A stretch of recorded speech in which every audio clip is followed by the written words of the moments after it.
Hello friends, అందరూ ఎలా ఉన్నారు? నేనైతే చాలా బాగున్నానండి. మీరు ఎలా ఉన్నారో కామెంట్ సెక్షన్లో కామెంట్ చేయండి.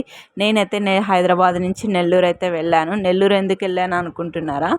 అమ్మ వాళ్ళ ఇల్లు అక్కడ ఉంటుంది కాబట్టి నేను నెల్లూరు అయితే వెళ్ళాను. అక్కడ నుంచి నేను మా ఫ్యామిలీతో ఒక విజిట్ అయితే చేయడానికైతే వెళ్తున్నాను. ఎక్కడికి వెళ్తున్నాను, ఏ ప్లేస్కి వెళ్తున్నాను అనేది చూసేయండి ఫ్రెండ్స్. ఇక్కడ నెల్లూరులో 2 బీచ్లు అనేది ఉంటాయి. ఒకటి కోడూరు బీచ్, 2 మైపాడు బీచ్.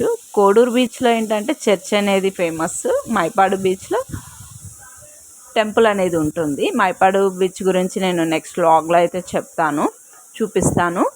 ఇదైతే కోడూరు బీచ్. మేము కోడూరు బీచ్కి అయితే వెళ్ళాము. పిల్లలు ఇలా అయితే మంచిగా ఆడుతున్నారు, ఎంజాయ్ చేస్తున్నారు. కానీ మేము ఆఫ్టర్నూన్ టైంలో వెళ్ళాం కదా, చాలా వేడిగా అనిపించింది. చూడండి, ఇక్కడైతే ఇట్లా బోట్లు అనేది ఉంటాయి పైన. వీళ్ళు చేపలు పట్టడానికి ఉంటారు కదా, వాళ్ళు యూజ్ చేస్తుంటారు ఈ బోట్లు. ఇసుకలో అయితే ఆఫ్టర్నూన్ కాలు పెట్టలేకపోయామండి. చాలా అంటే చాలా వేడిగా ఉంది. ఇంకా నేనైతే వాటర్లో అయితే చాలా తక్కువగా ఆడతాను, ఎందుకంటే నాకు వాటర్ అంటే చాలా భయము. చూస్తున్నారు కదా, ఇలా అయితే నేను కొద్దిసేపు వాటర్లో ఇలా ఉండేసి బయటకైతే వచ్చేసాను. ఆఫ్టర్నూన్ వెళ్ళాం కాబట్టి చాలా అంటే చాలా వేడి. ఎప్పుడు ఆఫ్టర్నూన్ అయితే ఎవరు వెళ్ళకండి, ఎందుకంటే చాలా వేడిగా అనిపించింది. ఇసుకలో అయితే కాలు పెట్టలేకపోయాను. ఇంకా మార్నింగ్ ఆఫ్టర్నూన్ టైంలో ఈవినింగ్ టైంలో వెళ్తే ఏంటంటే చల్లగా ఉంటుంది వెదర్, కాబట్టి మంచిగా ఆడుకోవచ్చు. ఇక్కడ కోడూరులో కొత్తగా రిసార్ట్ అనేది కట్టారండి. చాలా అంటే చాలా బాగుంది. ఇక్కడ ఎవరైనా బీచ్లో ఇలా రావాలి, మార్నింగ్ ఈవినింగ్ ఆడుకోవాలి అనుకున్న వాళ్ళకి ఇది మంచి ఆప్షన్. ఎందుకంటే ఇక్కడికి వచ్చేసి ముందుగా ఆన్లైన్లో బుక్ చేసేసుకుంటే రూమ్స్ అవైలబుల్ ఉంటాయి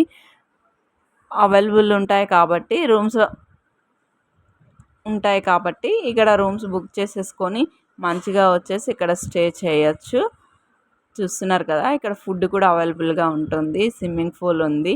సో మంచిగా ఆడుకోవచ్చు, మంచిగా ఎంజాయ్ చేయొచ్చు. 1 డే స్టే చేసినట్టు ఉంటుంది, అన్నీ చూసినట్లు కూడా ఉంటుంది. ఇదైతే రిసార్ట్ చాలా బాగుందండి. ఎలాంటి డౌట్ అనేది పెట్టుకోకండి. ఎవరికైనా నచ్చితే మీరు ముందుగా ఆన్లైన్లో బుక్ చేసుకోండి, రిసార్ట్కి అయితే వచ్చేసేయండి. చూస్తున్నారు కదా, ఎంత బ్యూటిఫుల్గా కట్టారంటే అంత బ్యూటిఫుల్గా కట్టారు. బయట పార్కింగ్ కూడా ఇచ్చారు కార్లకి. ఇక్కడ చూడండి, పార్కింగ్కి అయితే ఇలా ఇచ్చారు. చాలా అంటే చాలా బాగుంది. మీరు విజిట్ చేస్తే తెలుస్తుంది ఎలా ఉంది ఏంటి అనేది. వచ్చి చూడండి ఒకసారి, నచ్చితే. ఇంకా చూడండి, మాకైతే రూమ్స్ దొరకలేదు, ఎందుకంటే మేము సడన్గా వెళ్ళాము. మేము ముందుగా రూమ్ బుక్ చేసుకోలేదు కాబట్టి మేము జస్ట్ టిఫిన్ చేసేసుకొని బీచ్కి అయితే వెళ్ళిపోయి ఎంజాయ్ చేసేసి అయితే వచ్చేసాము. నెక్స్ట్ ఇక్కడ చూస్తున్నారు కదా, స్విమ్మింగ్ పూల్ అయితే ఉంది. చాలా నీట్గా ఉంది. మంచిగా పిల్లలు అయితే మంచిగా ఎంజాయ్ చేయొచ్చు మార్నింగ్ టైంలో. చూడండి, ఎవరికైనా నచ్చితే లైక్ చేయండి, షేర్ చేయండి, సబ్స్క్రైబ్ చేసుకోండి. Thank you for watching. మేమైతే రిటర్న్ అయిపోయాము.